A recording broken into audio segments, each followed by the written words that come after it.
todos, é com prazer que nos encontramos mais uma vez para o Fórum Permanente sobre Genocídio e Crimes contra a Humanidade. Hoje, o tema é Genocídio Indígena, novas perspectivas para sua compreensão, e temos o prazer de receber aqui o professor Dr. Flávio de Leão Bastos Pereira, bom, que já é da casa, já veio aqui algumas vezes, já deu uma palestra no ciclo passado, agora voltou para o nosso deleite. E mesmo assim, eu apresento, ele é professor de Direitos Humanos e de Direito Constitucional na Universidade Presbiteriana Mackenzie, possui pós-doutorado pela Mediterranean International Center for Human Rights Research da Università Mediterrânea de Reggio Calabria, na Itália, com bolsa integral. É doutor e mestre em Direito Político e Econômico pela Mackenzie, especialista em genocídios e direitos humanos pelo International Institute for Genocide and Human Rights Studies, Zorian Institute, Toronto, no Canadá, membro do hall de especialistas da Academia Internacional dos Princípios de Nuremberg, professor convidado pela Faculdade de Serviço Social da Universidade Tecnológica de Nuremberg, Georg Simon Ohm, de 2020 e 2021, pesquisador selecionado para a Cátedra Otávio Frias Filho sobre Comunicação, Diversidade e Democracia, no Instituto de Estudos Avançados da Universidade de São Paulo, em projeto conjunto com o jornal Folha de São Paulo, a partir de setembro de 2021. E autor do livro Genocídio Indígena no Brasil, Desenvolvimentismo entre 1964 e 85, da editora Juruá, de 2018. Como mediador, nós teremos o nosso colega Cássio Vinícius Coutinho Silva, que é graduado em Direito pelo Centro Universitário da Cidade em 2011, foi servidor do Tribunal de Justiça do Estado do Rio de Janeiro entre outubro de 2008 e fevereiro de 2012, da Justiça Federal do Rio desde 2012, e é pesquisador do Centro de Estudos sobre Proteção Internacional de Minorias da Faculdade de Direito da Universidade de São Paulo. Só um aviso, todo mundo que entra pelo link já é contada a presença. Assim, não precisa colocar seu nome completo e dizer que está presente. Para fins de certificado, vocês já receberão. Porém, aos membros e às membras do CEPIM, mais tarde enviaremos um formulário para que possam preencher a presença, para a gente constar essa presença interna dentro do grupo de pesquisa. Então, sem mais delongas, professor Flávio, o espaço é seu. Por favor, boa tarde, seja bem-vindo. Muito obrigado, Felipe. Mais uma vez eu cumprimento na pessoa da professora Maria Luísa Tucci Carneiro, a todos os componentes deste maravilhoso fórum, que tem nos ensinado tanto nesses tempos que nós estamos vivendo, especialmente, mas por trazer também à tona assuntos que normalmente eram, talvez, esquecidos da maioria da população brasileira, que agora, por razões óbvias, voltam à tona. Cumprimento o meu querido amigo Felipe, quem tive a honra de participar da banca na Universidade de São Paulo, de mestrado, hoje um colega de troca de ideias, e tenho a honra de receber o Cássio, a quem eu também cumprimento de forma mais sincera e efusiva possível, com todas as minhas homenagens. E a todas e a todos que estão presentes aqui, com a sua paciência, me escutar um pouquinho. Eu vou tentar passar para vocês algumas reflexões que saem um pouco daquele padrão quando se fala em genocídio à luz de uma convenção da ONU, aqueles aspectos técnico-penais que, para boa parte daqueles que se dedicam hoje ao estudo do genocídio, já não mais corresponde às necessidades e às novas dinâmicas dos cometimentos, dos genocídios, para falar de uma forma mais genérica aqui. Eu gostaria de estabelecer aqui um ponto de partida da seguinte forma. Quando eu mesmo comecei a estudar os genocídios, e eu ainda era adolescente, quando comecei a me interessar, quando li pela primeira vez um livro do Ben Abraham, da Comunidade Judaica de São Paulo, ele que passou anos nos campos de concentração, e era um livro muito dramático, chamado E o Mundo Silenciou, né? Eu vinha já de uma família que se dedicava a essa questão política dos direitos humanos, família de pessoas que foram exiladas, né? Eu tive um avô que foi deputado no Estado Novo, preso, etc. Então, isso tudo me inspirava. Mas quando eu tomo contato com o Holocausto, e aqui eu tenho aqui a minha referência, que é a professora Maria Luísa, que eu já li há muito tempo, muito antes de pensar em me dedicar a essas pesquisas, que eu comecei a perceber e a entender com o tempo que o Holocausto ele é tão gigantesco nas suas dimensões que não é possível entender o Holocausto sem que você desça aos detalhes, né? E é por isso, por que eu estou dizendo isso? Porque o Holocausto me mostrou que ele foi algo sem precedentes, dada a sua sistematização. Não vou entrar nesse, não é o nosso tema de hoje, mas ele é também o resultado de um percurso que vem dos processos coloniais, de certa maneira. Vamos lembrar aqui que os alemães, o Terceiro Reich, os nazistas, né, eles já vinham de alguns processos genocidários do início do século XX, por exemplo, na Namíbia, na África, né? Aliás, a Alemanha reconhece hoje isso como genocídio também, né? E esse ano ainda se manifestou novamente sobre isso. Pois bem, então é preciso compreender, e aqui é uma afirmação que eu vou colocar agora, e já vou compartilhar aqui, eu vou até começar já a compartilhar as telas, vocês me avisem, por gentileza, Cássio ou Felipe, se está aparecendo aí para vocês. Mas a questão do genocídio indígena, ela está conectada desde o início dos processos colonizadores, a esses processos que irão se verificar ao longo do século XX. Professor Flávio. Pois não. Não, só está compartilhando tela, não está partilhando nada conosco. Nada ainda? Só um minutinho. Vou aqui carregar novamente.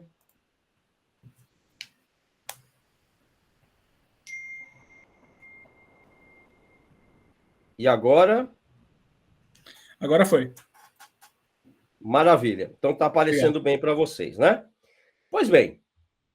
Então, como eu dizia, exatamente a constatação do que ocorre com os povos indígenas ao longo da história nos permite estabelecer que as dinâmicas levadas a cabo com a chegada dos europeus às Américas, à África, à Oceania, seriam, de certa maneira, mantidas e desenvolvidas ao longo do tempo nesse caminhar dos processos genocidários. Então, vejam só, quando se fala em campos de concentração, ou nesse universo concentracionário, né, nós encontramos referências às reservas indígenas, como um modo de concentração de seres humanos, e isso será dito, segundo o historiador John Toland, eu separei a imagem aqui do trecho do livro dele, da edição brasileira, numa biografia que ele faz de Adolf Hitler. Isso será dito expressamente por Hitler, como as reservas indígenas das Américas serviam de exemplo, não é? Além dos campos de concentração criados pelos ingleses na Segunda Guerra dos Boers, na África do Sul, ainda no século XIX, como eram dinâmicas, modelos que iriam, de certa maneira, ser desenvolvidos, né? Porque nós sabemos que os campos de extermínio, de concentração do século XX ganharam em sistematização, né, aquela visão fordista aplicada à produção da morte sob o Terceiro Reich, né? Mas como a gente, infelizmente, encontramos... Professor, Professor, desculpa, só lhe interromper rapidinho. Não está em tela inteira. Tá só essa questão. Só um minuto aqui. E agora? Ainda nada.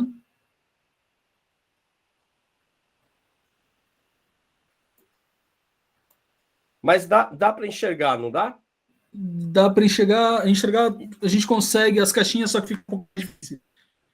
Vou carregar aqui de novo a tela inteira. Agora vai. A terceira vencedora. Como se diz na Argentina, inclusive.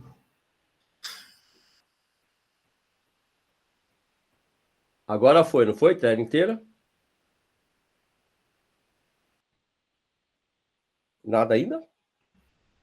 Não. Não, professor.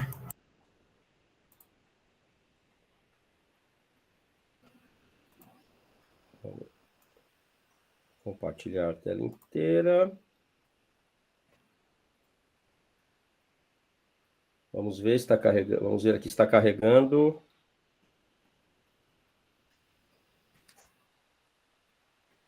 Agora foi, perfeito. Muito agora bem. Foi. Tá, então vamos lá.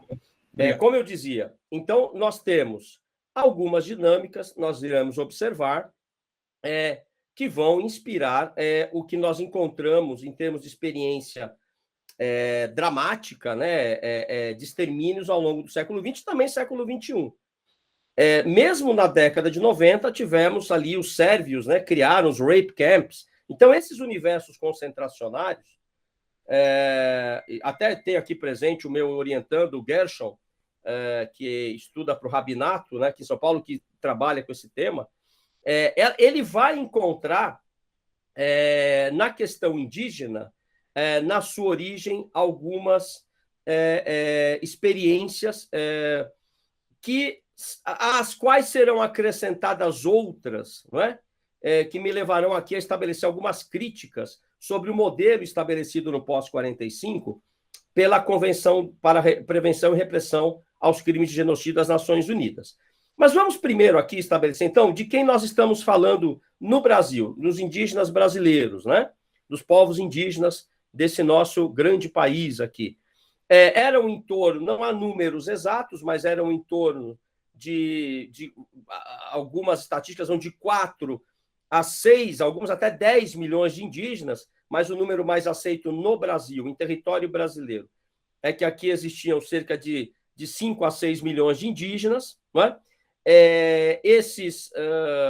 Para vocês terem uma ideia, a população de Portugal à época era de 1.200.000 portugueses, segundo o censo joanino realizado, né? Há dados que demonstram isso. Aqui entra uma outra consideração, como a tecnologia permitiu que algumas nações europeias, com populações bem menores que as populações indígenas nas Américas, pudessem efetivamente eliminar da história, da existência, povos aí inteiros. Se pensarmos aqui na América Espanhola, a situação não foi menos grave, né? Então, hoje, em torno de 5 milhões de indivíduos indígenas vivendo em território brasileiro, nós temos hoje em torno de 900 mil. Eu vou colocar, inclusive, para vocês, que o censo realizado em 2010 apurou em torno de 896 mil indígenas, 305 diferentes nações, 274 diferentes línguas no Brasil, e acrescentaria aqui, oficialmente reconhecidos, 114 grupos chamados grupos indígenas em isolamento voluntário, que vivem ali na Amazônia, na fronteira com outros países, e que buscam evitar o contato com a sociedade dominante, ou com o homem branco, entre aspas, né? Eu tenho receio de usar essas fórmulas muito genéricas para conceitos que são mais complexos, mas até porque eu sou da área jurídica, então, mas estou usando aqui, em sentido figurado, a expressão homem branco. E por quê? Porque pela tradição oral, eles sabem que o contato com a sociedade dominante certamente resultará em morte, em extermínio, seja por doenças, seja por extermínio direto, né? Então, desde a década de 80, eu estou falando meados de 1987, mais ou menos, vigora a política do não contato com os povos em isolamento voluntário. Ou seja, povos acerca dos quais não se sabe o significado de pinturas, do corte do cabelo, a língua, muitas vezes. O contato, quando muito, é feito por aviões, via aérea, apenas para monitorar os seus trajetos rumo à floresta, enfim, para também checarmos se não houve alguma ruptura, né, genocidária, aqui eu vou falar desse conceito depois, sobre esses povos. Pois bem, eu quero só abrir aqui uma nota de rodapé, né?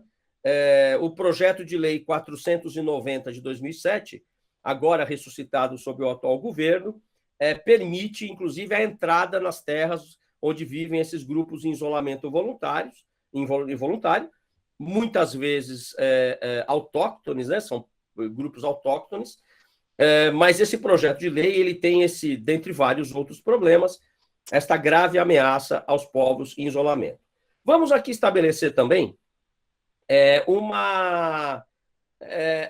algumas origens normativo-religiosas que conduziram a este processo ao longo do tempo, né? Cito aqui a bula Romanus Pontifex, de janeiro de 1454, quando o Papa Nicolau V permite e legitima as invasões, as conquistas, a submissão e a escravização dos, entre aspas, inimigos de Cristo. Nós já sabemos o que aconteceu nos 400 anos de Inquisição, com os judeus da Península Ibérica, com os indígenas, com aqueles que eram considerados inimigos da cristandade, não é? Essa bula ela é reforçada em 1493 pela intercétera do Papa Alexandre VI, né, que reitera essa permissão, submissão de habitantes, a conversão à fé cristã, assim como aconteceu também em outras regiões do planeta. Do ponto de vista já da colonização brasileira, em 1757, um ato também se torna significativo neste caminhar dos povos indígenas do Brasil. É o chamado Diretório Pombal, né? Quando o Marquês de Pombal expulsa algumas ordens religiosas, os jesuítas, etc. E aí, né, começa, de certa maneira, a ser delineada aquela ideia da assimilação. Vamos aqui contextualizar a época, mas já havia a ideia de que os indígenas, né, deveriam se tornar súditos da coroa, e aquele discurso devem viver como nós. Aliás, um discurso até hoje, não raramente encontrado aí nas palavras de alguns políticos, né? Então, só que, na realidade, o que acontece, no seu livro O Povo Brasileiro, o Darcy Ribeiro fala bem disso, para quem não conhece ainda, eu sugiro que leia. Ele fala muito disso, né? Olha, é nesse momento em que os aldeamentos são tomados, né, pelos brasileiros descendentes dos portugueses, mestiços, negros libertos. Inclusive, o Darcy Ribeiro coloca lá o texto do texto do Diretório Pombal, e esses aldeamentos indígenas dão origem a vários bairros pobres hoje, na cidade de São Paulo, por exemplo, né? Muitos são descendentes de indígenas e sequer sabem disso. Portanto, são 3 momentos importantes, né, nesse contexto todo. Eu queria também mencionar, ainda sobre a origem, né? Por que a nossa Constituição hoje fala em terras tradicionais? Por conceito jurídico constitucional, são aquelas terras existentes, pré-existentes ao próprio Estado brasileiro, né? e sobre a qual os povos indígenas sempre mantiveram uma relação muito além de uma relação patrimonializável, individualizável, portanto, cosmológica, né? Eu costumo dizer que os indígenas não detêm a terra, eles são a própria terra. Essa presença, não é, também é discutida, nós temos alguns grandes nomes da antropologia que discutem, eu trago aqui o exemplo da nossa querida professora Nied Guidon, que encontrou vestígios, né, lá no Nordeste brasileiro, de até 40 mil anos, né, da presença do indígena no Brasil há 40 mil anos. Muito embora nós tenhamos aquela tese mais conservadora, mais aceita, da travessia, né, lá no hemisfério norte, dos povos vindos da Ásia, e que vão chegar ao Brasil por volta de 10, 12 mil anos, o que também não é pouca coisa, diga-se de passagem, né?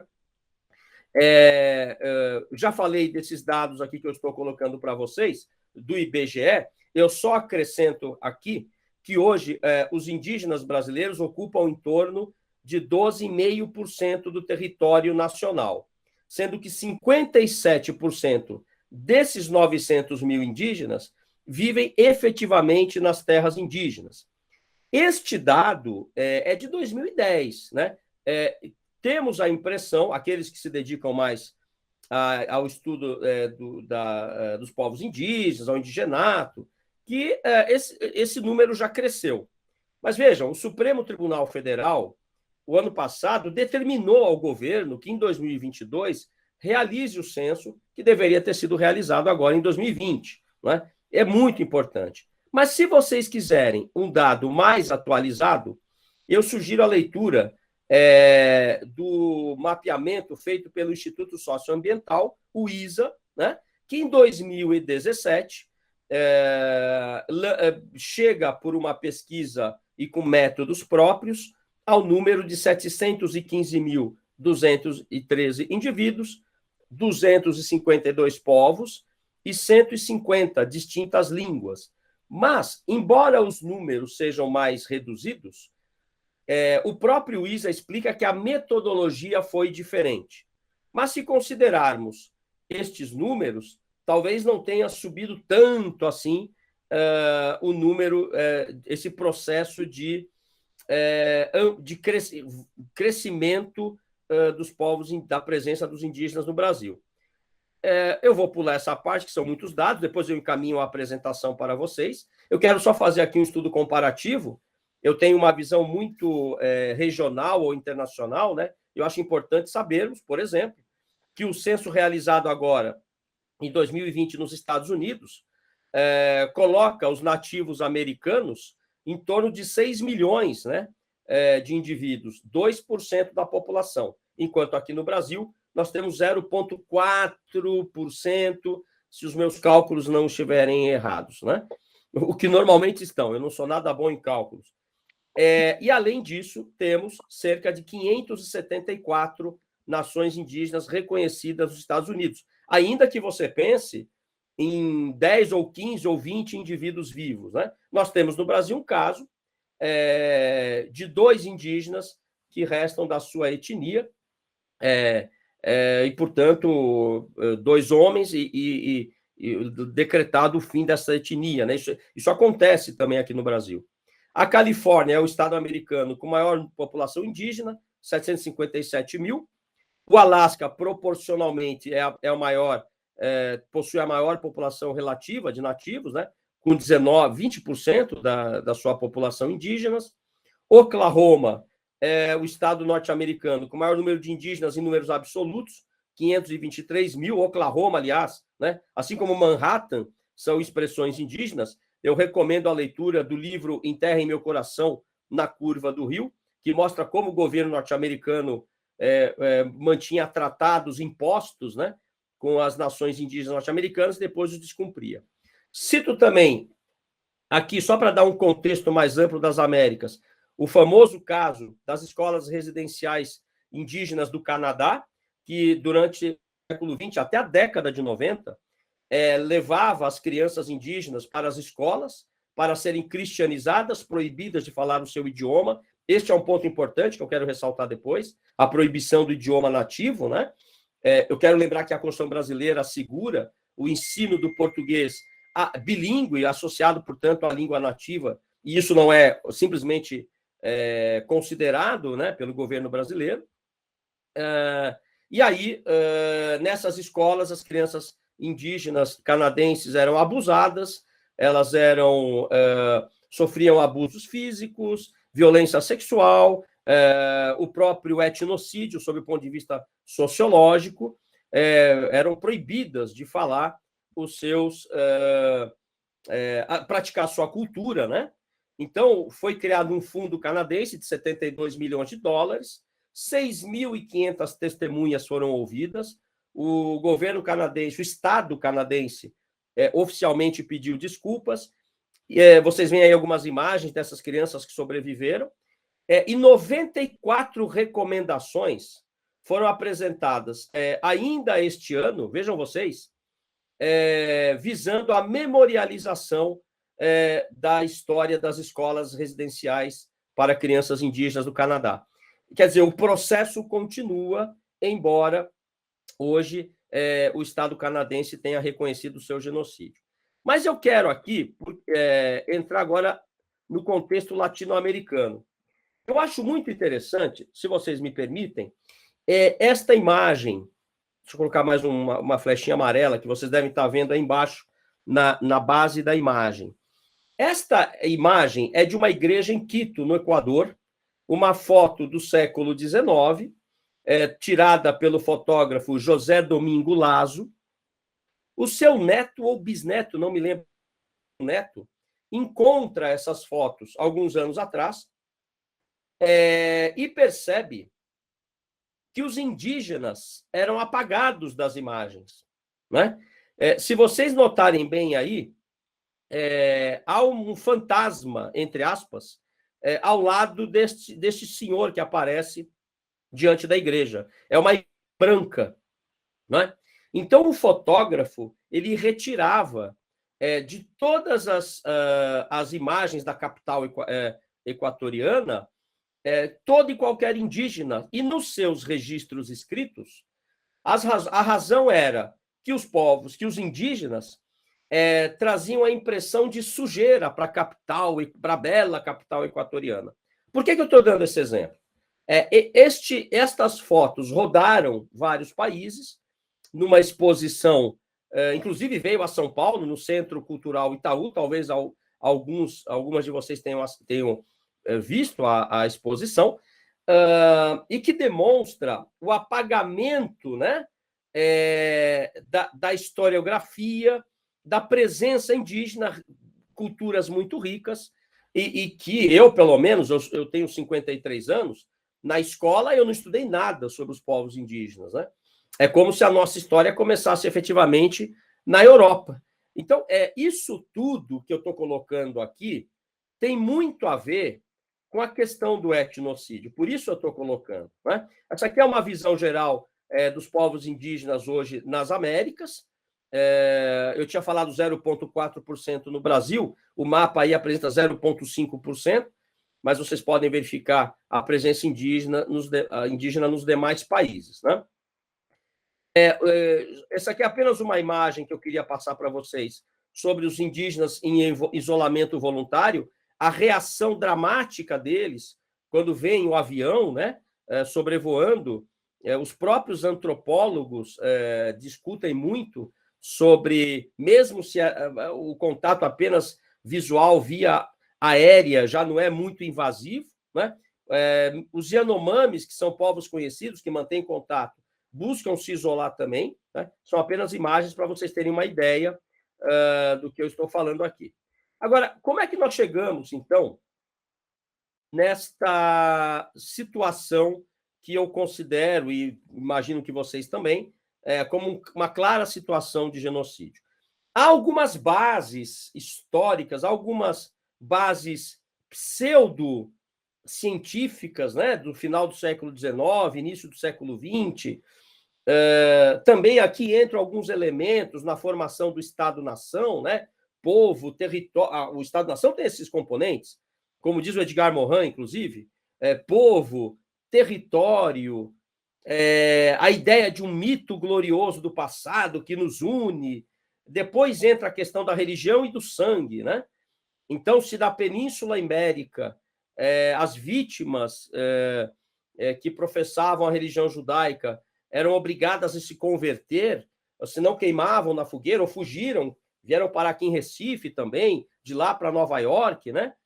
Participaram, inclusive, da fundação da cidade de Nova York, a literatura sobre isso hoje. Se lá o indivíduo se convertia e, de certa maneira, entre aspas, era salvo, e aqui talvez possamos discutir a questão dos cristãos novos, né?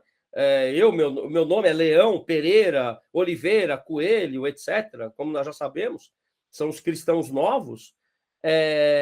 Há um momento em que a questão do sangue também é envolvida nessa simbiose de ideias, né?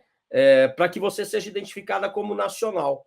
Então, nós, quando chegamos ao Terceiro Reich, já não havia como, mesmo aqueles cristãos convertidos há 2 ou 3 gerações, foram abarcados pelas leis de Nuremberg e perseguidos, né, pelo regime genocida do nazismo. Agora, esta ideia da superioridade sobre outras etnias, raças, culturas, etc., ela vem da colonização. Inclusive, eu li um artigo publicado essa semana de um amigo meu que abordava a questão da Segunda Guerra Mundial, e ele dizia que os aliados eram democratas, né? Sim, se você considerar o regime nacional socialista, o stalinismo, mas vamos lembrar que as potências aliadas na Segunda Guerra Mundial eram potências colonizadoras. Algumas dinâmicas de extermínio vinham desse processo colonial. Aliás, uma vez eu ouvi uma palestra do professor Boaventura, lá em Portugal, e ele dizia que a guerra foi mundial porque levaram os países colonizados para combater também, né? Também lembro aqui a posição do juiz indiano Radha Rabinopal no Tribunal de Tóquio, que absolve os criminosos de guerra japoneses, né? Houve uma grande polêmica sobre isso, porque ele dizia que Estados Unidos, Reino Unido eram potências colonizadoras. De qualquer maneira, a compreensão dessas dinâmicas colonizadoras é muito importante para entendermos por que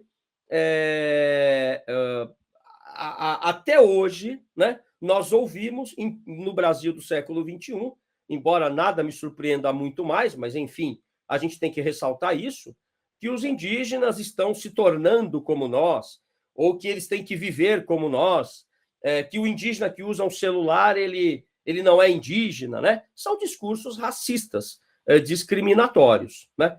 Eu cito aqui o Pierre Clastres, né, que vai mencionar esta raiz da colonização no genocídio indígena. Então, ele menciona como, pela extensão continental, porque, veja bem, se eu falei que no Brasil viviam lá, em média, 5 milhões de indivíduos indígenas, e eram cerca de 1.000 nações, hoje são, segundo o IBGE, 305, né? Eram mais de 1.000 nações. Na Europa, na América, nas 3 Américas, o que se tem é que mais ou menos viviam cerca de 80 milhões de indivíduos, né? Da América do Norte até a América do Sul. E aí, pela extensão continental, diz o Pierre Clastres, nesse seu livro, Arqueologia da Violência, pela queda demográfica que provocou, e eu quero também ressaltar aqui, quando as vítimas africanas eram sequestradas na África, trazidas naqueles terríveis navios negreiros, né? Nesse país que foi o que mais recebeu escravos, 4 milhões, entrando ali pelo cais do Valongo, no Rio de Janeiro, foi o porto por onde mais entrou escravos nas Américas, né? Quando as vítimas africanas começam a ser trazidas, já praticamente não existiam indígenas na costa brasileira. Eles haviam, sim, sido escravizados e exterminados, né? Depois, o Brasil, enquanto Estado, vai caminhar rumo à sua marcha para o oeste, já no período Getúlio Vargas, e muito mais irá ocorrer. Mas vejam só, pela extensão colonial, diz o Clastres, pela queda demográfica, o genocídio dos indígenas americanos chama muito a atenção, né? E ele cita o Robert Jolin como aquele que formulou o conceito de etnocídio. E diz mais, é a realidade indígena da América do Sul que se refere à ideia de etnocídio. Não é? E esta ideia de etnocídio não foi incluída, abraçada pelos formuladores da Convenção para a Prevenção e Repressão ao Crime de Genocídio de 1948. E para a gente entender o porquê, há o famoso livro da Samantha Power, Genocídio, a retórica americana em questão. Ela menciona a negociação que houve, e certamente deve haver outras obras, outros documentos demonstrando isso, entre os vencedores da Segunda Guerra, porque não era interessante, não é? O que a Convenção de 48 reconhecesse o genocídio cultural.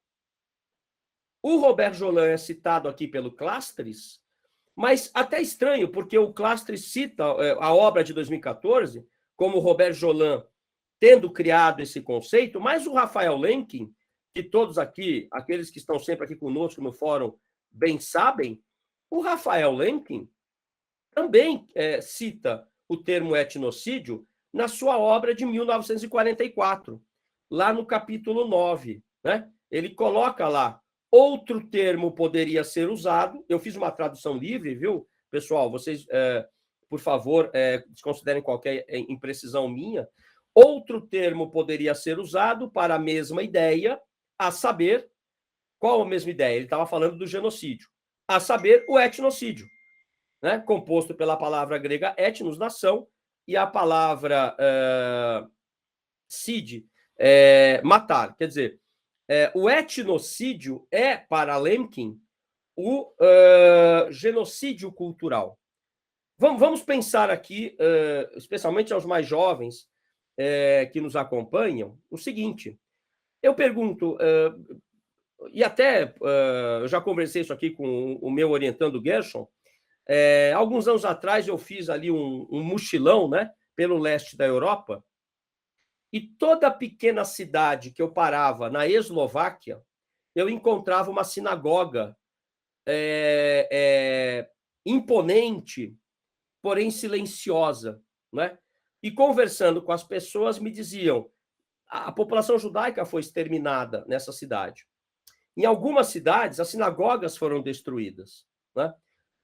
Se vocês forem a Washington, no grande museu, é um centro de pesquisa maravilhoso, o United States Holocaust Memorial Museum, que produz muitos documentos importantes, há um portal de uma sinagoga que veio para as Américas, né? E que foi atacada na Noite dos Cristais Quebrados, a Kristallnacht, e você vê ali os ataques, né, ao portal, ele ainda ferido, né? Por que o Estado Islâmico também destruiu recentemente, durante a Guerra da Síria, as igrejas armênias cristãs, né? Os armênios foram os primeiros cristãos da história, ali, século 3 depois de Cristo, se eu não estou errado aqui nas minhas datas também. Por que se destrói um símbolo religioso que é também o símbolo da cultura de um povo? Povos milenares que muito contribuem com a humanidade. Porque é muito eficiente a destruição da cultura para fazer desaparecer um povo da face da terra. Não é? A partir do momento em que o indígena é trazido para uma cidade grande, e ele pode fazer isso, por que não? Por que não? Se torna um empresário e não segue mais alguns referenciais culturais seus, você talvez não identifique nele um indígena. Entretanto, sabe-se que a destruição da cultura de um povo é, portanto, um caminho curto, rápido para fazer esse povo desaparecer. Lembrem que quando os nazistas invadem a Polônia, é proibido de imediato o teatro polonês. As universidades polonesas são fechadas, a língua polonesa fica proibida na produção de documentos oficiais. Eu lembro aqui a morte de 186 professores da Universidade Jagiellônica de Cracóvia, que foram reunidos por Hans Frank, o jurista nazista, né, que vai ser enforcado em Nuremberg depois, e todos levados para o campo de concentração Sachsenhausen. Era a destruição da cultura polonesa. Então, Lemkin, ele estabelece essa ideia, e vejam vocês, hoje estão sendo revisitados os documentos escritos deixados por Lemkin. Ele tinha a intenção, mas não teve tempo, ele morre em 52 ou 53, de escrever uma coleção sobre os genocídios nas Américas. E um desses volumes seria exatamente sobre os povos indígenas da América do Sul. Depois eu vou encaminhar essa apresentação, há uma linha do tempo que eu montei aqui sobre o genocídio, né? Mas eu queria só chamar a atenção para esse quadrinho abaixo, talvez vocês estejam vendo aí dinâmicas, né? Universo concentracionário. Há um texto muito bom de uma colega que lá na USP escreveu, ela vive hoje em Israel, daqui a pouco eu me lembro o nome dela, eu até indiquei para o Gershon, para o meu orientando.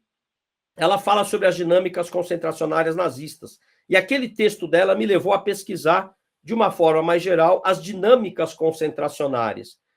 Mas elas começam com as reservas indígenas, né? Que matavam pela fome, eu vou passar o próximo slide para vocês verem, e pelo combate desigual. E aí nós vemos os campos de concentração, criado na Guerra dos Boers, na Segunda Guerra dos Boers, ali na África do Sul. Aí o primeiro campo de extermínio é criado pelos alemães, mas mais de 30 anos antes do nazismo, quando os namas e hereros, né, são exterminados e aqueles que sobrevivem são mantidos até morrerem pela inanição no chamado campo de Ilha Shark, Ilha do Tubarão, Shark Island, que hoje é inclusive uma região turística ali na Namíbia. Há um documentário interessante no YouTube chamado Darwinismo Social, para quem quiser acompanhar esse capítulo.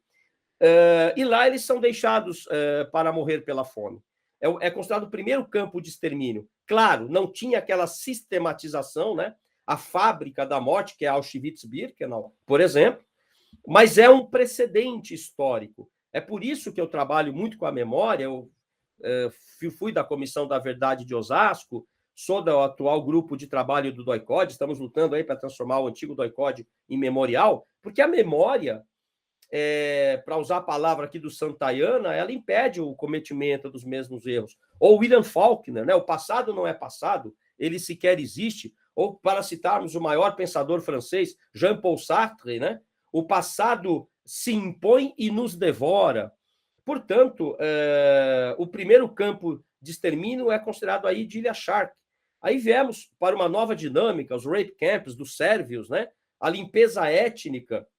Eu debatendo aqui hoje sobre Carl Schmitt, numa aula pela manhã, como Carl Schmitt, numa obra sua de 1963, se não me falha a memória, né? Ele diz o seguinte, escreve lá, foi uma frase muito polêmica, né? Os valores superiores têm direito a eliminar os valores inferiores, né?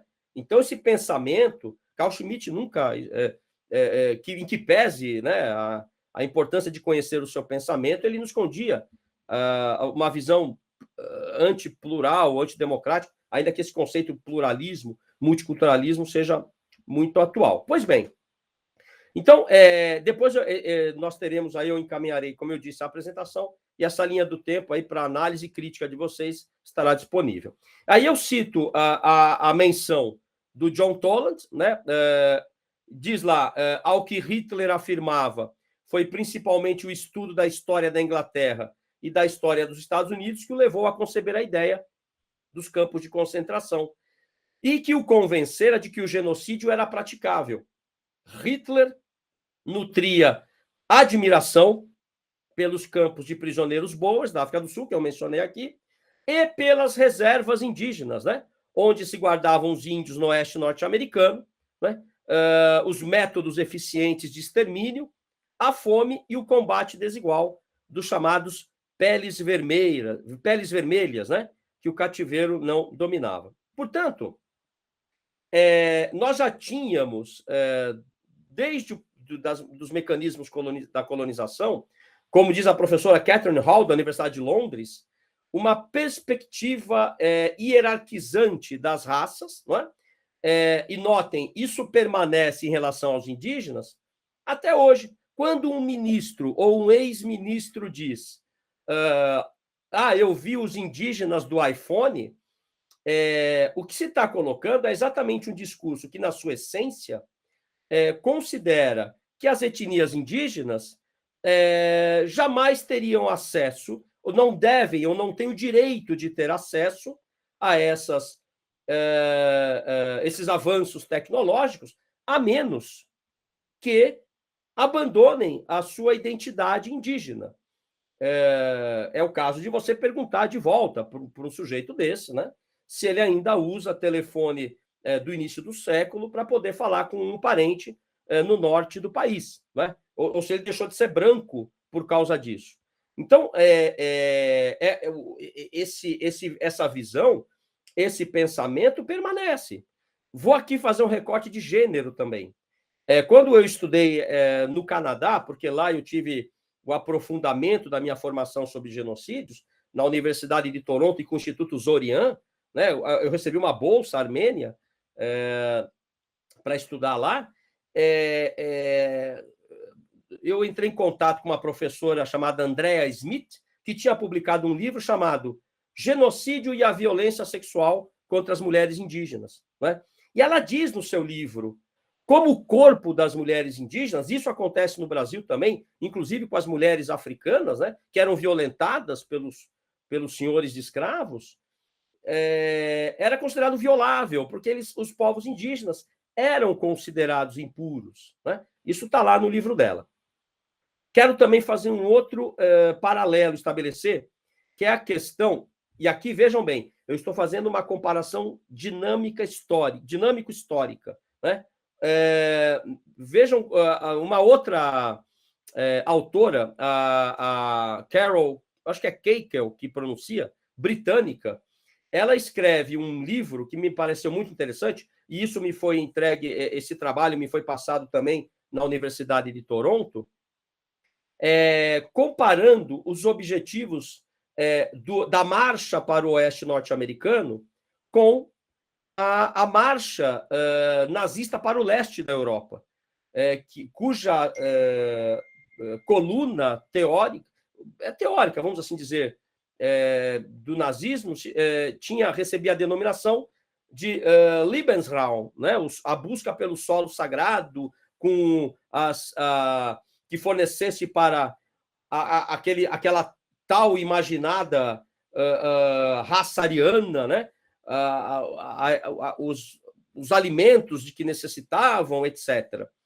Então, a Keikel, essa autora, ela menciona, compara o projeto da América do Norte, na marcha para o oeste, né, como elemento central para compreender o imperialismo, o colonialismo e também o próprio genocídio. E como isso se repete, né, durante a Segunda Guerra Mundial, em que a ideia, efetivamente, de Hitler era levar colonos, né, os chamados Volksdeutsch. Então, alemães de outros países, que viviam em outros países, eram chamados para retornar ao Terceiro Reich e colonizar essas terras. Eram, efetivamente, as vítimas das comunidades judaicas e de outras minorias indesejadas pelos nazistas, tinham o seu negócio tomado e entregue a alemães. Não é? Então, essas dinâmicas possuem um traço comum. Não é? E no Brasil, nós tivemos a nossa marcha para o oeste no Brasil. Não é? Eu cito aqui rapidamente, há um mapinha aqui, né, depois para ter um resumo, mas a marcha para o oeste, ela tinha, no Brasil, ela é inspirada durante a Segunda Guerra Mundial, né? É aí que, durante a Segunda Guerra Mundial, essa ideia de nações mais desenvolvidas ocupar territórios inexplorados, menos desenvolvidos, entre aspas, e aqui eu coloco entre aspas, porque civilização e barbárie são elementos que se misturam, são ideias que se misturam, né? Volto a citar o Edgar Morin, na sua obra Cultura e Barbárie Europeias, cito o professor canadense Christopher Powell, para quem quiser ler um livro, Barbaric Civilization, muito bom sobre isso, né? E nós vamos aqui para a expedição Roncador Xingu, e aí os irmãos Vilas Boas vão surgir na nossa história, né? E cujo objetivo era exatamente explorar zonas não ocupadas, entre aspas, buscar a fronteira do mundo civilizado. Então, notem que as dinâmicas, elas efetivamente vão gerar, também aqui no Brasil, assim como ocorreram em outros continentes, a criação de um terreno propício à continuidade de um extermínio que começa em 1500, com a chegada dos europeus, né? Mas a história do Brasil já existia antes, e continuará até os dias atuais, como nós podemos ver. Eu quero só essa imagem que eu quero mostrar para vocês é de um menino indígena, foi primeira capa do Sunday Times em 1967, quando o famoso relatório Figueiredo é publicado, e eu já vou falar disso. Qual é a crítica que eu gostaria de trazer para vocês, né? Primeiro, a visão lemkiana era uma visão muito mais ampla, muito mais ampla. E notem que Lemkin publica o seu livro em 1944, portanto, pouco tempo antes da guerra acabar, e ele vai ao tribunal de Nuremberg, frequenta o julgamento de Nuremberg, e ele pedia muito, olha, vocês usem pelo menos o termo genocídio, ainda que não seja um crime tipificado, né? Ele consegue, em 9 de dezembro de 48, um dia antes da aprovação da Declaração Universal, a aprovação dessa convenção lá em Paris, para a prevenção e repressão ao crime de genocídio, né, da ONU. Mas ela restringiu demais, né? Antes mesmo desta convenção de 48, as Nações Unidas, em 1946, aprovaram uma resolução de número 96, né? E que dizia o seguinte: os estados, os países das Nações Unidas deverão aprovar uma convenção para prevenir e combater o genocídio por razões étnicas, raciais, religiosas, nacionais, políticas e outras causas, e por outras causas. Só que a Convenção da ONU, por conta de uma pressão norte-americana e soviética também, que não queria saber, não queria o regime de então, né? Não queria ouvir falar de genocídio por razões políticas e por motivos óbvios, né? Vamos lembrar que os soviéticos mataram 20 mil oficiais poloneses na floresta de Katyn, quando dividiram a Polônia com Hitler. E aí a convenção vai ser restrita. E aí um outro detalhe que eu gostaria de colocar para vocês: a necessidade da prova da intenção, o dolo específico na linguagem técnico-penal. É o dolo do dolo. Eu tenho que provar que o criminoso perpetrador tem efetivamente a intenção de fazer desaparecer. E isso é muito difícil, porque uma situação é o Holocausto. Os nazistas registraram tudo. Eu recomendo aqui, novamente, aos mais jovens que ainda não tiveram oportunidade e que se interessam por essas pesquisas, quando forem a Berlim, visitem o Lago Wannsee. Lá é uma região nobre, antiga região nobre prussiana, né? Muitas mansões de militares prussianos que viviam ali, e numa mansão, em janeiro de 42, é realizada a famigerada Conferência de Wannsee, quando Eichmann redige atas que sobreviveram à Segunda Guerra, provando que o Terceiro Reich tornou política de Estado o extermínio. As fotos, os registros dos campos, mas os demais genocídios praticados após o Holocausto, evidentemente que não foram ou não são registrados dessa forma. Não é? Então, é muito difícil você provar a intenção, né, o dolo específico. Isso está mudando um pouco hoje, eu vou mostrar aqui.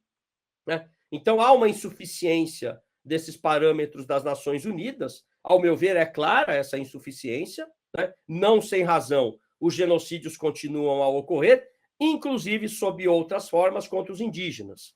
Né? Vou aqui adiantar. E aí o Rafael Lemkin, vejam a frase de Lemkin no seu livro, né? A essência do genocídio repousa na tentativa da destruição de uma nação, de um grupo étnico, por distintos meios, implicando a negação do direito de existir de grupos humanos inteiros. Então, o Lemkin, ele coloca de uma forma muito mais ampla as dinâmicas do genocídio segundo a sua visão. Um voto interessante, certamente, o nosso querido professor Casella, o Capella também devem conhecer bem, o voto do juiz brasileiro da Corte Internacional de Justiça, o professor Antônio Augusto Cansado Trindade, quando participou do julgamento do caso Croácia versus Sérvia, em 2015, ele vai apontar outros caminhos para a intenção como elemento subjetivo para provar o crime de genocídio. Ele vai dizer a intenção de destruir, né, também pode ser aferida, identificada pelas evidências apresentadas, mesmo que não seja uma prova direta. Exigir evidência direta da intenção, do elemento subjetivo, da intenção genocida, não está de acordo com a jurisprudência dos tribunais criminais internacionais, já que esta intenção pode ser inferida dos fatos e circunstâncias. Então, aqui, o professor Antônio Augusto Cansado Trindade traz uma nova perspectiva. Esse voto não foi vencedor, foi vencido, mas é um voto... Aliás, quem me passou esse voto na época foi a professora Silvia Steiner, que me encaminhou, embora ela mesma me disse, olha, eu sou uma penalista, não concordo muito com isso, mas para mim é absolutamente sensata essa posição do professor Trindade. E aí, eu cito aqui uma penalista, a Alicia Gil Gil, uma grande penalista espanhola, citada pelo nosso Supremo Tribunal Federal, quando reconheceu como genocídio o massacre dos Yanomamis em Hashimu, em 1993. A Alicia Gil Gil coloca o seguinte, então, se nós formos construir uma represa que vai inundar uma terra tradicional, né? E o governo tenta tirar os indígenas que se recusam a sair, e o governo resolve construir a usina assim mesmo, não é? Ora, ele não está assumindo um risco que ele criou de extermínio de uma cultura, além do extermínio físico? Porque Lemkin dizia, o genocídio não é apenas o extermínio físico. Isso está lá no livro dele. E, portanto, para Alicia Gil Gil, é um genocídio. E eu não tenho a menor dúvida disso. Né? Não tenho a menor dúvida. Então, nós entramos aqui num âmbito da discussão da visão relacional. Né? Ou seja, o que eu quero dizer com isso? E aqui eu vou buscar dois autores, né? O Georg Simmel e o Norbert Elias, que trabalhavam muito essa questão relacional. Aliás, salvo engano meu, eu preciso até confirmar, o Norbert Elias foge do nazismo também, né? Ele era de religião judaica, ele era judeu e foge também, né? Daquele terrorismo de Estado implantado pelo Hitler e as suas gangues, né? Pois bem, pela visão relacional, todo grupo humano, toda cultura possui dinâmicas naturais e próprias de invenção e reinvenção, né? Então, cada interação entre os membros deste grupo nascem, inovam e são e assim por diante, né? Vou dar um exemplo muito banal, me permitam, para ficar bem compreensível isso, né? Hoje todo mundo usa o celular. Há 20 atrás, ninguém usa. O celular era uma raridade, né? Quando alguém aparecia com o celular na rua, nós mudamos os nossos hábitos, né? Quando se dá uma ruptura sobre sobre esses desenvolvimentos relacionais naturais, é que se tem um genocídio. Então, vamos dar um exemplo em relação à escravização dos povos africanos, né?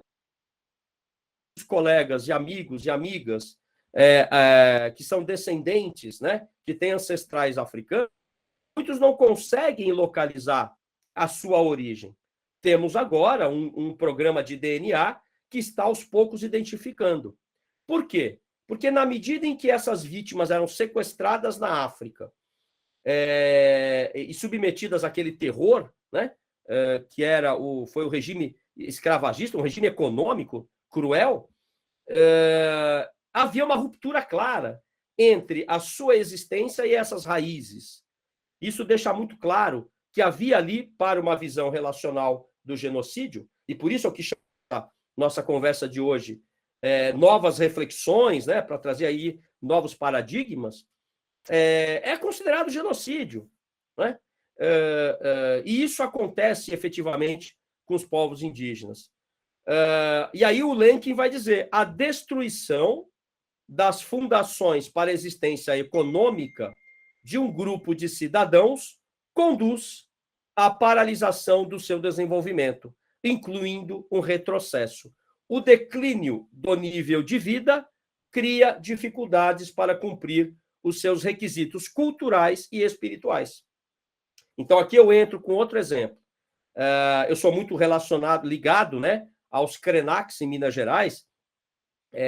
Faço ali alguns trabalhos com a Shirley Krenak, o Douglas Krenak. E quando se deu o rompimento de Mariana, o Rio Verde foi destruído, que eles chamam de Voatu, ou Watu, né? Para os indígenas, o rio é vivo. As montanhas são seres vivos. Não sem razão, a Nova Zelândia hoje considera o rio sagrado dos maores, o Wanganui, como um rio qualidade jurídica para entrar na justiça e acionar quem tocar nesse rio sagrado. A mesma coisa agora ocorre em Bangladesh, na Índia e, salvo engano meu, aqui na Colômbia e no Peru, né? Pois bem, então, a partir do momento em que o rompimento de Mariana destrói o Rio Verde, que não era só um rio para que os membros daquela comunidade pudessem ter o seu lazer, era um laboratório, era uma escola, onde as crianças aprendiam a pescar, onde os rituais sagrados eram desenvolvidos. Então, há uma complexidade muito maior nessas estruturas relacionais que eu menciono. Para o Lenkin, né, o genocídio implica na desintegração da cultura, da língua, dos sentimentos nacionais, e aqui eu uso o termo nacional sob um conceito sociológico, né, a autoidentificação pela língua, pelos hábitos, pela crença, etc. Liberdade, a saúde, a dignidade.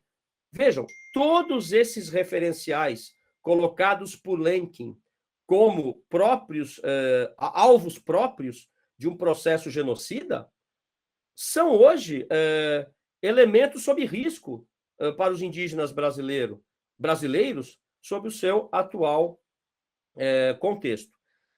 O Martin Shaw, que estuda o genocídio sob uma perspectiva sociológica, ele também afirma isso. Olha, é muito importante que nós recuperemos a visão de Raphael Lemkin sobre o genocídio, né? Para que haja efetivamente um estudo sério, e não apenas limitado à matéria penal, né?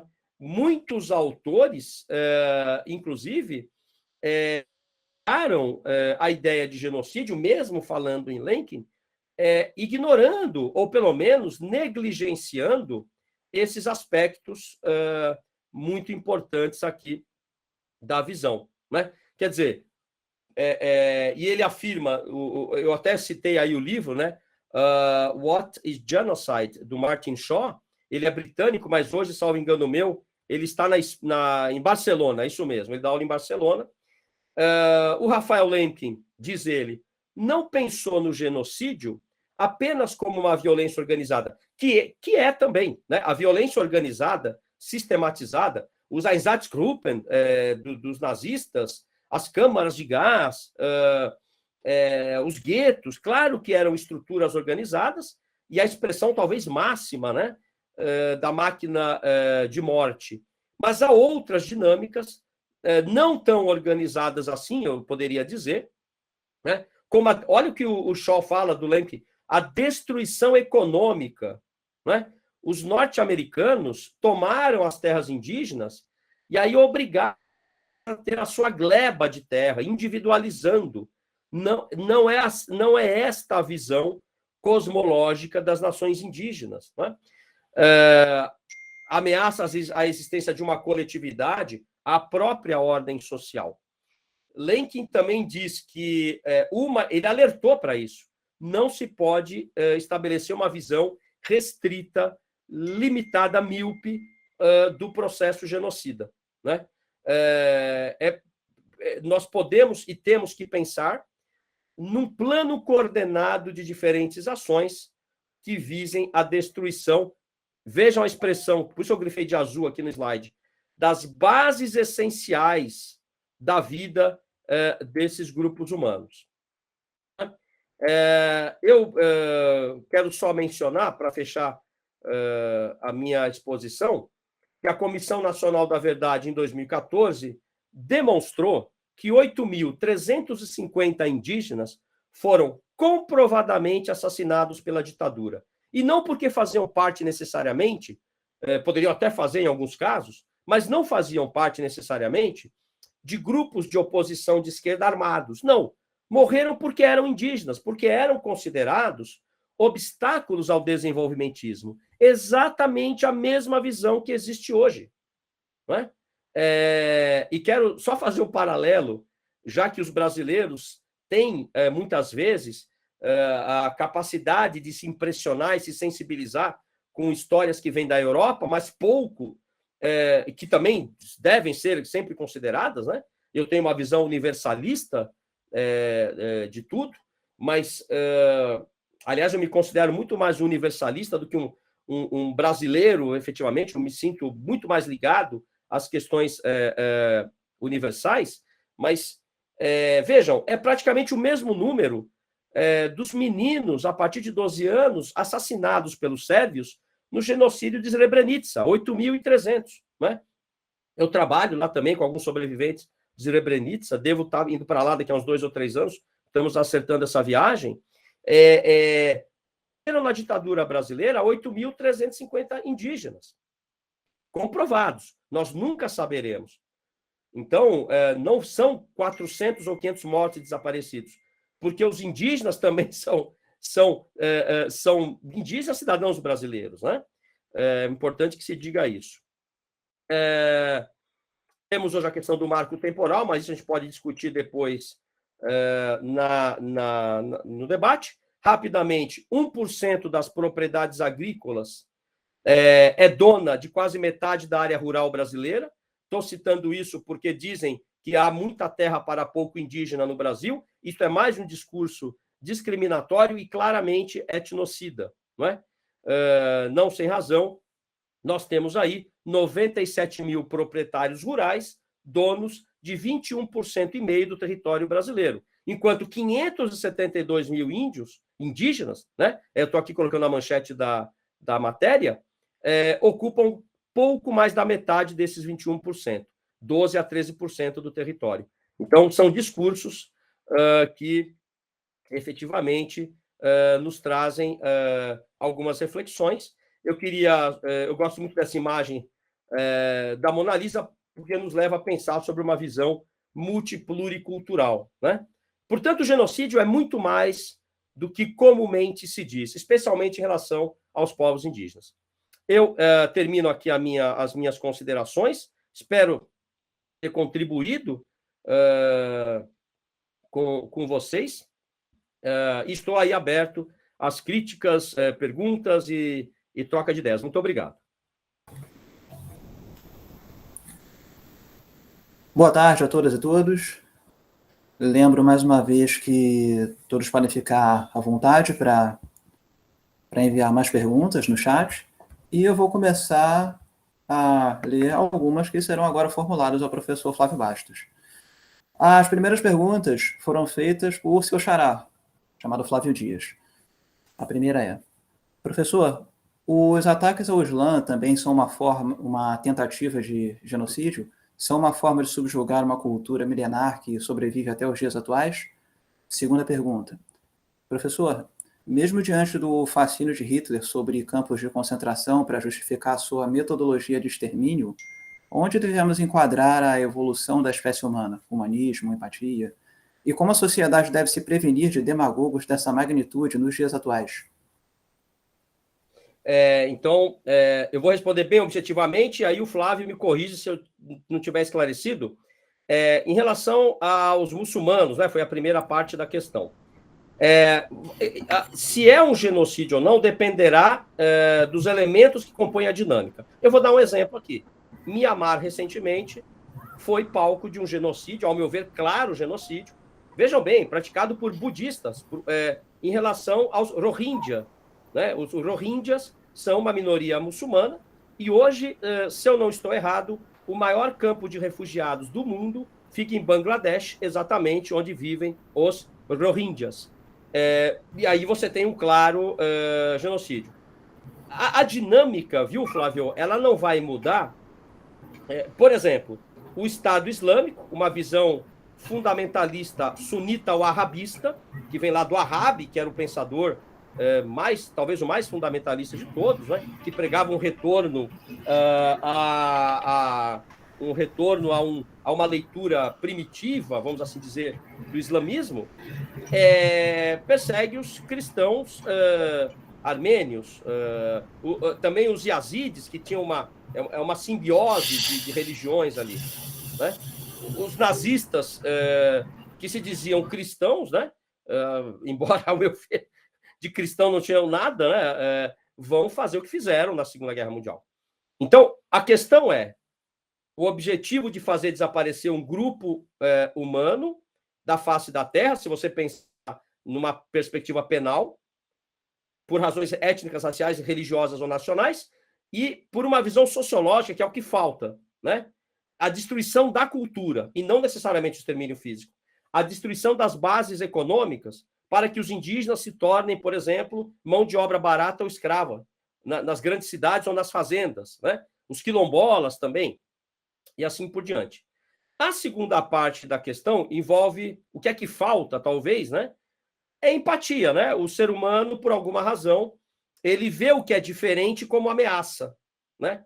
E aí vem aquele mito que é passado atavicamente, né? De pai para filho, de tataravô para o tataraneto, o nacionalismo, né? O seu povo, a sua raça, o sangue, né? Qual é o lema da extrema-direita hoje?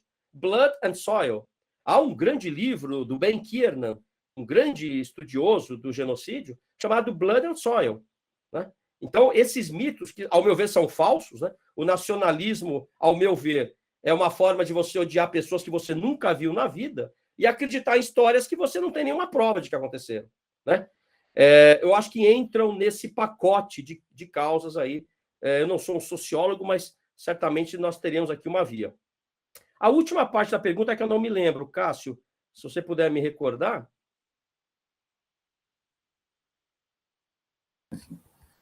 A última parte da pergunta foi exatamente o Flávio perguntando como a sociedade deve se prevenir de demagogos dessa magnitude nos dias atuais. Ah, sim. Eu não tenho dúvidas, e hoje de manhã, ao discutir Carl Schmitt, né, falei exatamente sobre isso. É muito importante que as instituições democráticas sejam fortalecidas, não é? Nós já sabemos que a velha cartilha do salvador da pátria, do populista, do mentiroso, a gente sabe onde nós chegaremos. Quando nós tivemos um recente presidente eleito num país da América do Sul, e ele chega numa grande avenida aqui em São Paulo e diz assim, farei uma limpeza. Quando eu ouço o termo limpeza em política, eu fico arrepiado. Não se usam certos termos em política. Então, fortalecimento das instituições democráticas. Né? Eu acho que esse é um caminho seguro. Perfeito, muito obrigado, professor.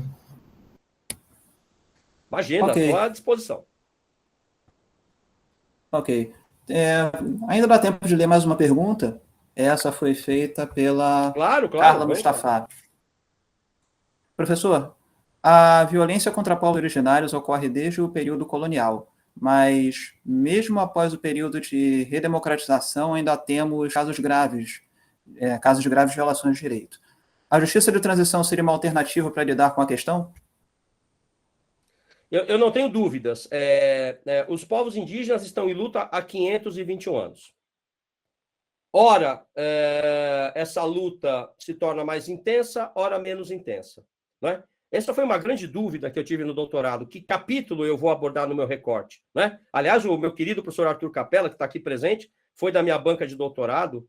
Ele me espremeu bastante, mas eu consegui sobreviver às questões que ele me colocou, como sempre, brilhantes questões. E aí, quando você pensa em ataques aos povos indígenas, vamos fazer um recorte mais próximo aqui, né? Ditadura. Em 67, o ministro do interior chama o procurador Jader Figueiredo e fala o seguinte, Jader, roda esse Brasil, porque o Serviço de Proteção ao Índio, o SPI, criado em 1910, inclusive com o Marechal Rondon, que fez uma boa gestão no começo ali, ele está envolvido com denúncia de tortura, expoliação, massacres com fazendeiros. Daí saiu um relatório de 7.000 páginas, que é o relatório Figueiredo. Né? O relatório Figueiredo está disponível no site do Ministério Público Federal, para quem quiser conferir, e já há obras sobre ele. Ele pega fogo nos anos 2000, reaparece 90% íntegro. E o que ele narra? Ele narra entrega de brinquedos com vírus da varíola para crianças indígenas, ele narra incêndio nas estruturas indígenas, as malocas, as ocas. Se vocês procurarem no Google o Intercept e colocarem lá The Intercept, aquela usina do Sul, a Itaipu, Guaranis, vocês vão ver as fotos do departamento jurídico de Itaipu, depois de ter ateado fogo nas casas dos Guaranis e os expulsados à bala, tirando fotos, sorrindo. Né? Há dinâmicas claras aqui, genocidas, né? De tirar da terra e colocar fogo, porque ao longo da história sempre se colocou fogo nas estruturas do povo oprimido, rurais, etc. Então, esse relatório mostra ainda bombardeio de aldeamentos. Os Waimiri e Atuari foram quase extintos para passar a BR-174 e com a construção de Balbina. Né? Belo Monte, recentemente. Né? E assim por diante. Então, sempre estiveram sob ataque. E aí a justiça de transição, ela tem, das suas 5 fases, né? Apuração da verdade histórica, apuração da memória histórica, que é diferente de verdade histórica. A verdade histórica é um fato objetivo. A memória histórica é a narrativa dos fatos a partir de múltiplas fontes, não apenas o discurso oficial. E aí vem a punição dos perpetradores, a reparação simbólica dos povos vitimados e a reformulação das instituições democráticas. Aliás, tem a ver com a pergunta do Flávio. E vejam, há 3 semanas, a FUNAI foi condenada por uma decisão do TRF, porque foi criado um campo de concentração na terra Krenak, em Minas Gerais, o chamado Reformatório Krenak, que reunia ali indígenas de várias línguas, etnias de todo o Brasil, né? Portanto, um universo concentracionário específico, com indígenas de várias e diferentes línguas que não se falavam, passando fome, sendo torturados, alguns mortos no Reformatório Krenak. Eu recomendo o documentário, desenvolvido pela pelo Ministério Público Federal, com a colaboração da desembargadora federal Inês Virgínia, que trabalha muito a questão do genocídio cultural, chamado Guerra Sem Fim, está lá no YouTube, né? Portanto, a justiça de transição é essencial, né? Que aliás, é o tema que eu vou falar daqui a pouco lá para os argentinos. Como não houve justiça de transição ainda, né? E isso leva anos, gente. A Alemanha não começou a colocar um memorial em cada esquina logo depois da Segunda Guerra Mundial. Analisem o chamado Projeto Rosenburg. Coloquem no Google The Rosenburg Project. Como a Alemanha também aprovou lei de autoanistia pelos juristas nazistas que na Alemanha Ocidental ocuparam o Ministério da Justiça no Castelo Rosenburg. Só depois da queda do Muro de Berlim é que isso veio à tona e foi apurado pelo professor, meu amigo, o professor Christopher Safferling, lá de Nuremberg, junto com o professor, que se não me falha a memória, lá de Potsdam.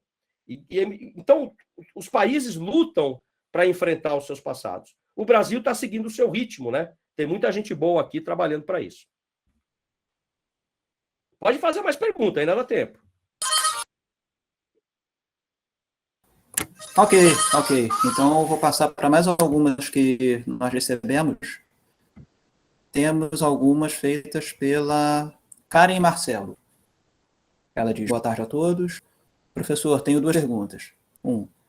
Havendo a letra H no artigo 7º do Estatuto de Roma, onde se tipifica a perseguição a grupos em razão de sua cultura, há a necessidade de uma tipificação ampla de genocídio com etnocídio ou já estaria abarcado?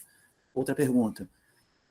A julgar a proibição do uso de idioma e expressões culturais na Polônia após a invasão nazista, o senhor considera que a política franquista com relação aos bascos, galegos e catalães durante todo o período ditatorial pode ser considerada um genocídio / etnocídio? Opa, 2 boas perguntas, hein? Olha, vamos lá. A primeira a colega citou o artigo 7º do Estatuto de Roma, não é? Me corrija aí, querido Cássio, por favor. A letra H, acho que do artigo 7º. Exatamente. Então, aí trata-se de crime contra a humanidade.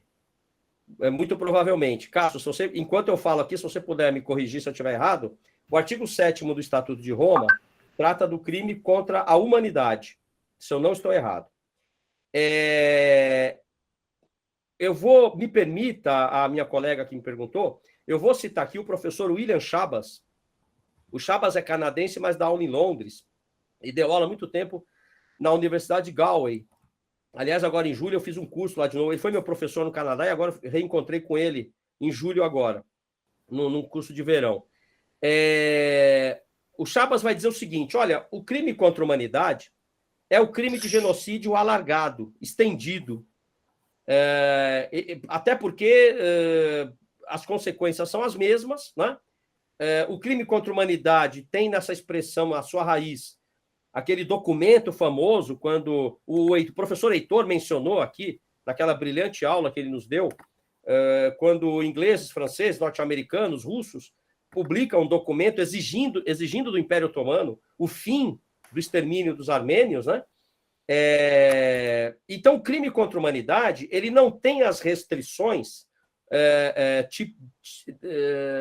do tipo legal penal do genocídio, né? Então, para muitos, você não pode comprovar que há um genocídio, mas muitas vezes você comprova que a dinâmica é um crime contra a humanidade. Aliás, eu ouvi isso. Quando eu queria defender que havia um genocídio na ditadura brasileira contra os indígenas, um professor lá da Alemanha olhou para mim e disse: não vai dar certo. Você tem que falar em crime contra a humanidade. Mas como há o componente sociológico da terra indígena, que inviabiliza a continuidade da cultura, eu acho que deu para demonstrar. Então, você vai chamar de genocídio se você, numa perspectiva penal, se você conseguir enquadrar naqueles estreitos limites, né, do artigo 6º. Esse sim cuida do genocídio no Estatuto de Roma. O que eu acho muito difícil, a grande maioria das situações vai ficar fora. Eu vou dar um exemplo aqui, o Camboja. Entre 1975 e 79, o Khmer Vermelho, um grupo ultra-radical comunista, que queria implantar o projeto chamado Sociedade Zero, mata 1/4 da sua população. Se você usava um óculos, você era considerado intelectual e morria. Não é? Era uma sociedade agrária que eles queriam implantar. As pessoas escondiam que falavam outro idioma, porque senão você era um burguês e tal, né? Aquele negócio todo. Por razões políticas. Então você não conseguia enquadrar na Convenção de 48 o que era claramente um genocídio, né? Tivemos o Tribunal do Camboja, aí tardiamente foi realizado. Então, eu acho que trabalhar com a ideia de crime contra a humanidade é uma via interessante nesses casos, né? E com relação à segunda parte da questão, Cássio, se você puder me recordar também.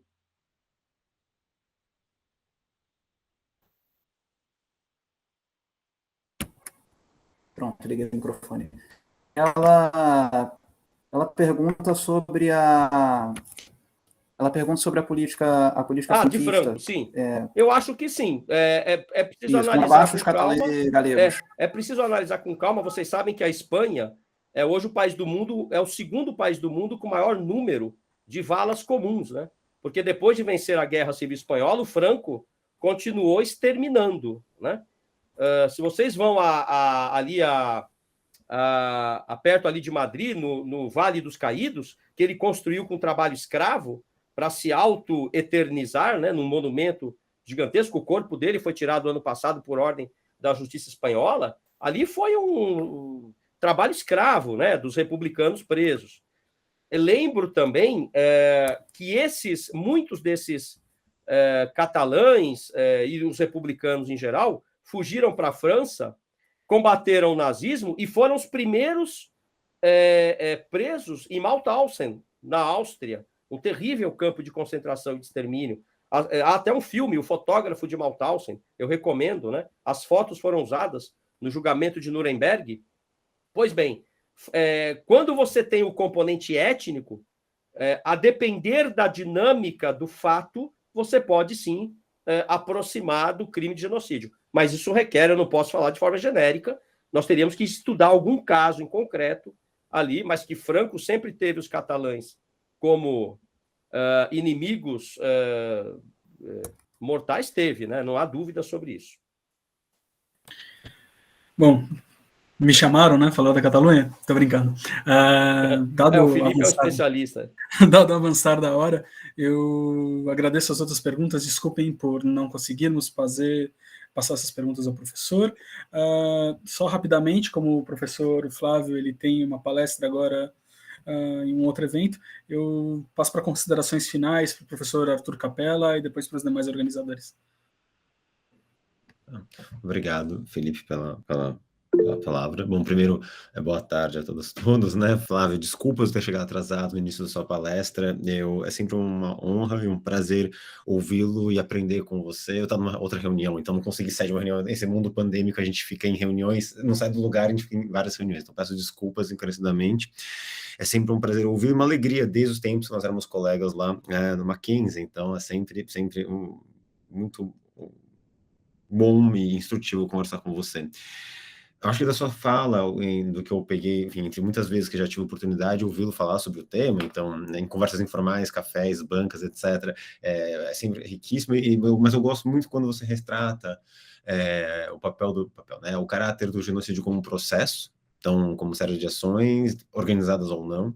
Acho isso particularmente importante, quando você possa a questão da restrição conceitual e a disputa de civilização, quando se mostra que se adota um conceito reduzido de genocídio, para algum dentro de uma certa tradição jurídica, né? Quando se menciona aqui que valoriza alguns elementos e desvaloriza outros por uma questão de não só de conveniência de lógica penal, mas uma lógica racionalidade civilizatória.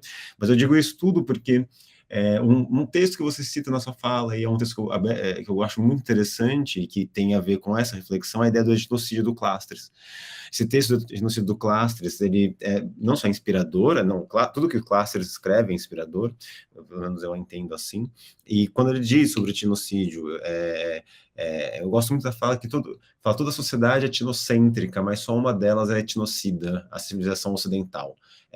Claro, ele está provocando, ele está construindo, ele escreve esse texto em 66, etc., principalmente a civilização europeia, né? Então, acho bem, não estou dizendo que seja a única experiência, mas eu gosto muito dessa reflexão que você associa, pelo menos na sua fala, do genocídio como um processo complexo, organizado ou não, e que se inspira nessa reconstrução na chave linkiana, quando você parte da ideia do clastres, né, do etnocídio como a base para a consideração de outras questões. Então é só um comentário, não tem como fazer perguntas, é só um aprendizado mesmo, mas é uma maneira de dizer que é sempre muito... apesar do tema ser completamente pecaminoso e horroroso, é sempre muito bom e instrutivo ouvir você falar sobre esse tema, quanto eu sempre aprendo, anoto muito, e mais informações que eu sempre coloco nas minhas reflexões. Muito obrigado. Eu que agradeço, meu querido amigo, é uma alegria estar com você novamente, e quanto eu aprendi com você, né, nesses últimos anos, nas nossas conversas, nossos debates. Muito obrigado, professor Arthur Capello. Então, sem mais delongas, passo a palavra à professora Maria Luísa. Por favor, professora. Obrigada, Felipe. Professor Flávio, como sempre, aprendemos com você também, né? Eu acho que é uma troca, que esse diálogo e troca de conceitos e de abordagens, eu acho que é a parte rica deste fórum, né? Que abre esse espaço para estudos e análises multidisciplinares, né? E eu sempre falo que eu falo do meu lugar, é a historiadora falando, né? E gostei muito da tua abordagem com relação ao genocídio indígena, e eu tenho insistido muito na questão do tempo de longa duração, né? Quer dizer, eu acho impossível estudar o caso tanto do genocídio indígena como dos negros, né, durante a escravidão, a não ser por um tempo de longa duração, né?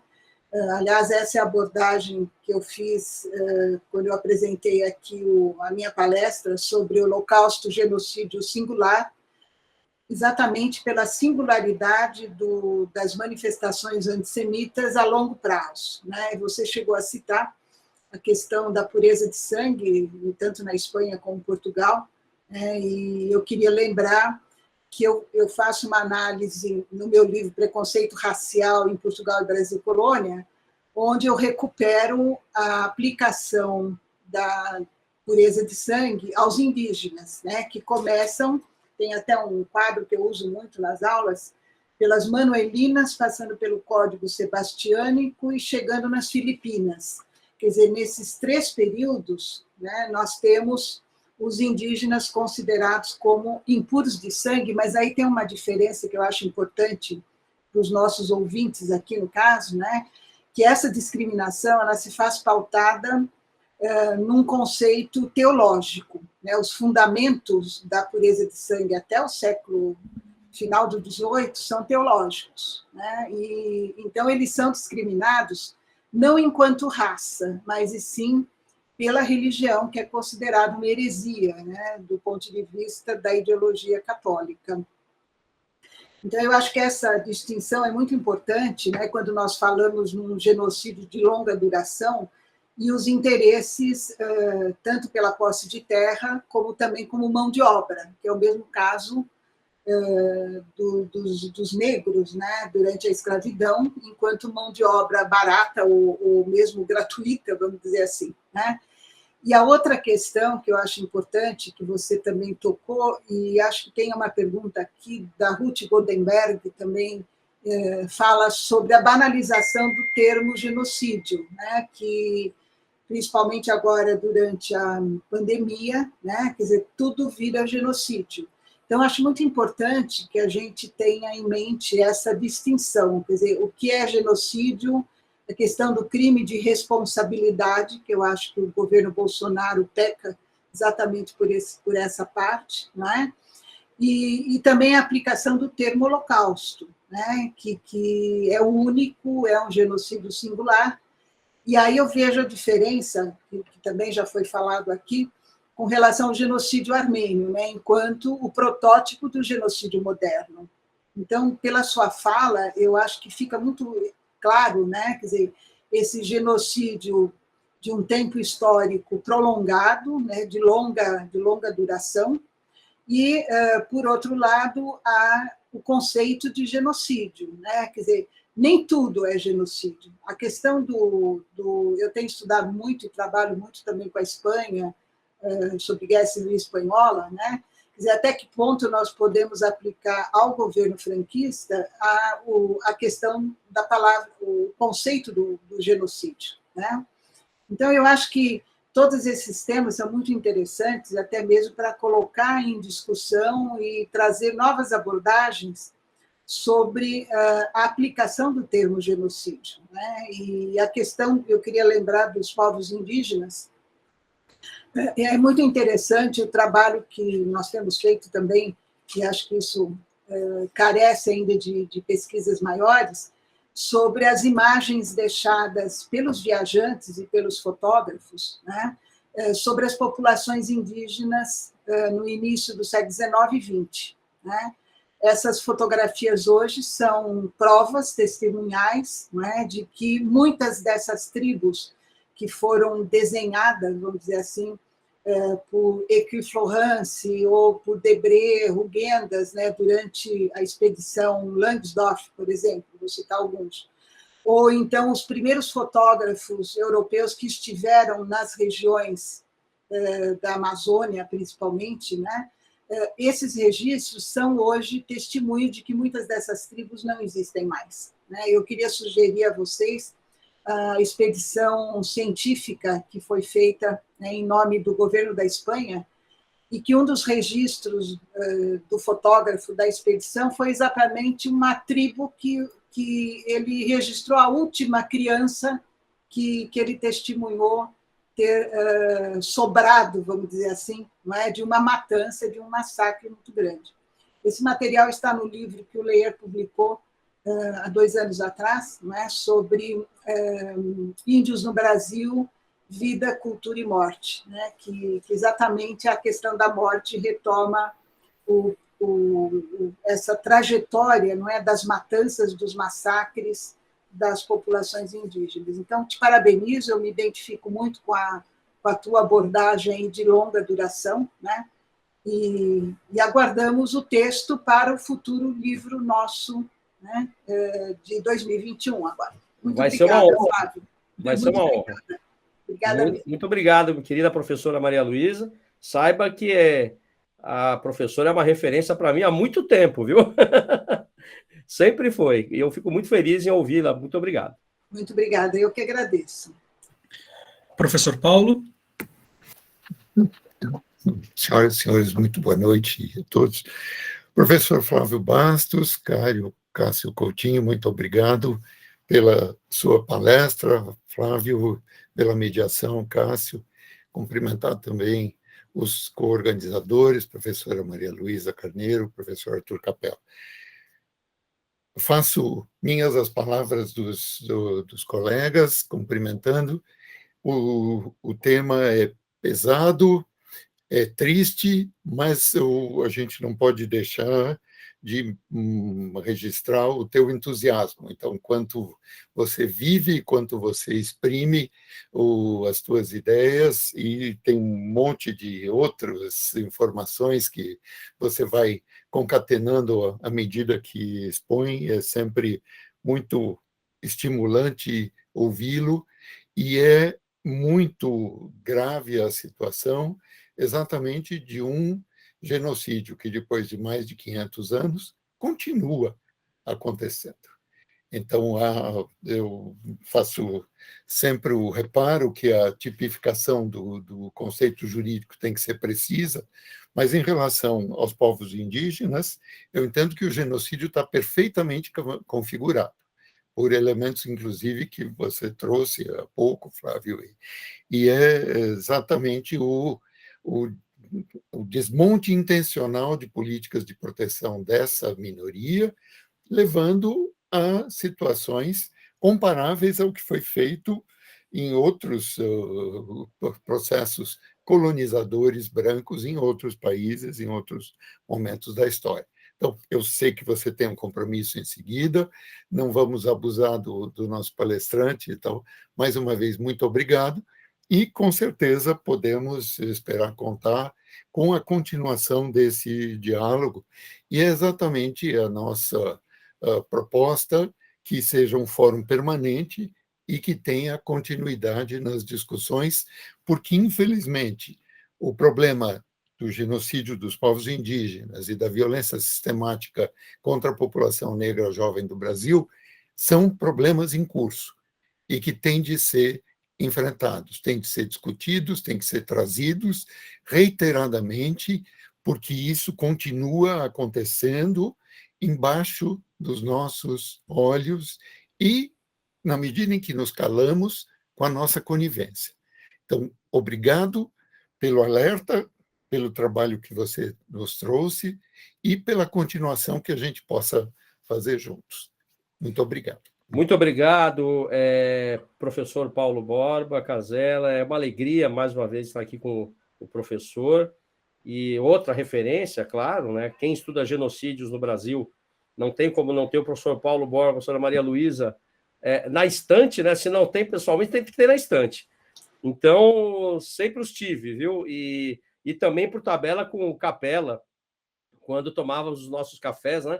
E conversávamos sobre direito internacional, com o Heitor Loureiro, lá no nosso livro sobre o genocídio armênio, 100 anos, que tem sido um sucesso, esgotou, né? Então, eu estou muito feliz, eu fico honrado, e o que eu puder contribuir com esse nosso fórum aqui, podem contar comigo. E muito obrigado, e me perdoem sair assim, mas agora eu vou até Buenos Aires, né, virtualmente. Muito obrigado. Bom, obrigado, professor Flávio, não vou lhe prender mais, agora só passo informações para os demais. Muito obrigado mais uma vez, professor Flávio, pela presença e pela palestra. Então, vou me despedir. Obrigado. Parabéns, Flávio, nos vemos. Boa viagem. Então, obrigado à presença de todas e todos, obrigado aos demais organizadores e ao mediador Cássio Coutinho. Apenas antes da gente encerrar de vez, eu queria só avisar que já está dentro do site da ESA OAB São Paulo possível para se fazer matrícula para a próxima palestra daqui a 15 dias. O genocídio negro no Brasil é a temática. Então, por favor, corram lá no site, façam inscrição, será bastante interessante. E, com um detalhe, essa palestra será às 4 horas da tarde. Então, ela será um pouquinho mais cedo do que, 1 hora mais cedo do que o nosso tempo normal, meia hora mais cedo do que a palestra de hoje. Então, por favor, até na próxima palestra, eu já vou avisar que teremos abertas as inscrições para palestras de novembro e a palestra de dezembro. Então, é isso. Muito obrigado novamente à presença de todos e todas, obrigado à presença dos co-organizadores, os professores Arthur Capella, professora Maria Luísa e professor Paulo, e nos vemos em 15 dias, então. Até lá. Obrigado, professores.